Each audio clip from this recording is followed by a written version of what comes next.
যখন ফেলে দেবে জিবরিল আলাইহিস সালাম জানলা আয় রব্বুল আলামিন, তোমার হাবিব, তোমার প্যারা বন্ধু দোস্ত, তোমার পয়গম্বর, আর তাকে নমরুদ আগুনে কুঁড়ে ফেলে দিবে, তো আল্লাহ তুমি তাকে রক্ষা করো, সাহায্য করো। আল্লাহ বলছেন তোমরা যাও সাহায্য করার জন্য। তো জিবরিল আলাইহিস সালাম ফেরেশতাদেরকে নিয়ে আসলেন। তো হযরত ইব্রাহিম খলিল আলাইহিস সালামকে বললেন আপনি অনুমতি করুন, এই নমরুদের অগ্নিকুণ্ডকে আমরা ধ্বংস সামরে ফেলব। বলছেন না, তোমাদেরকে ফেলতে হবে, আমি তোমাদের সাহায্য দেব না। আমার আল্লাহ তো দেখছেন, আমার আল্লাহ সর্বশক্তিমান, যার শক্তি দিয়ে তিনি বঙ্গোপসাগরে আগুনকে ছুঁড়ে ফেলে দেয়, সেই আল্লাহ সর্বশক্তিমান, তিনি আমার মালিক।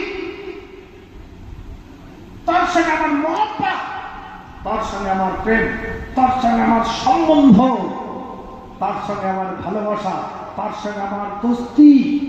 তিনি আমার পরম বন্ধু, তিনি আমার বিপত্তরণ বন্ধু। তিনি যদি পছন্দ করেন আমাকে অগ্নিকুণ্ডে ফেলে দেবে, তিনি যদি শান্তি পান, তিনাকে যদি ভালো লাগে, আমি খুশি, আমি রাজি। আর তিনি যদি রক্ষা করেন তাহলে তার দয়া ছাড়া, তার সাহায্য ছাড়া কারো সাহায্য আমি গ্রহণ করব না।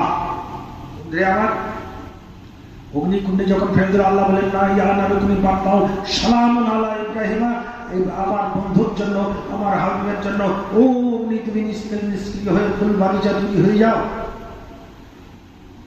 হযরত ইব্রাহিম আলাইহিস সালাম বলেছেন আল্লাহ প্রেমিক। আর হযরত ইব্রাহিম আলাইহিস সালামের প্রেমিককে বিবি সারা, হযরত সারা রাদিয়াল্লাহু তাআলা কামে কাফের, নবুদের ইমান এনেছে আল্লাহর নবীর উপরে, প্রেম এসেছে নবী, মহব্বত এসেছে নবী, নবীর প্রেমের বিরহের জ্বালায় ছটফট করছেন রাজপ্রাসাদের উপরে।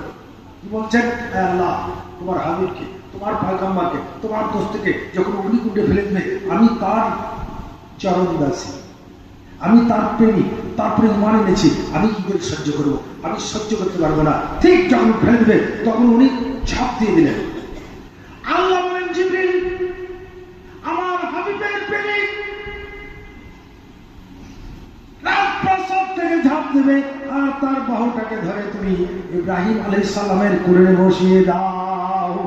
জি, যখন ঝাঁপ দিলেন অমনি জিবরিল আলাইহিস সালাম দুই পাউকে ধরে ইব্রাহিম খলিল আলাইহিস সালামের কোলে বসিয়ে দিলেন। তাই বলছেন খোদা তার এই প্যারা বলে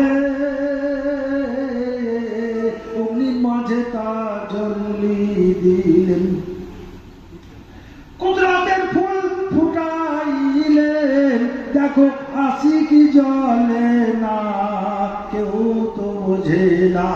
ওগো খোদার প্রেমিক নইলে প্রেমের মর্ম কেউ তো বোঝে না। ইব্রাহিম আলাইহিস সালামকে আল্লাহর প্রেমিক, আল্লাহর হাবিব, আল্লাহর বন্ধুকে আগুন পোড়াতে পারছে না, ফুলসজ্জা হয়ে গেছে, ফুল বাগিচা হয়ে গেছে, কিন্তু হযরত সারা রাদিয়াল্লাহু তাআলা ইমান এনেছেন, নবীর প্রেমিক হয়েছেন, নবীর আশিক হয়েছেন, নবীকে মহব্বত করেন, তাই প্রেমিককেও আগুন পোড়াতে পারছে না, খাতির করছে, সম্মান করছে না। কেন? আল্লাহর নবীর প্রেম এসেছে, আল্লাহর নবীর মহব্বত এসেছে, তাই না? আল্লাহর নবীর প্রেম যার মধ্যে আসবে, আকা মাওলার প্রেম যার মধ্যে আসবে, আল্লাহ তাকে সম্মানিত করবে। দুনিয়াতে তার সম্মান বেড়ে যাবে, তার ইজ্জত বেড়ে যাবে, তার হায়াত বেড়ে যাবে, তার সবকিছু আল্লাহ বাড়িয়ে দেবেন। যারা নবীর প্রেমে দিবানা, নবীর উত্তম আদর্শকে যারা, নবীর উত্তম চরিত্রকে যারা অনুসরণ করে, উত্তম আদর্শকে যারা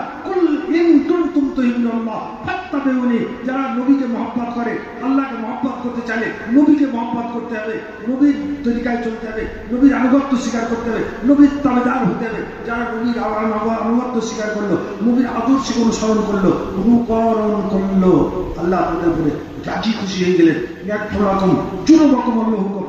তাদের নামাজ হজ জাকাতকে আল্লাহ অ্যাকসেপ্ট করে নেবেন, কবুল করে নেবেন। কথা বুঝে গেল? আল্লাহুম্মা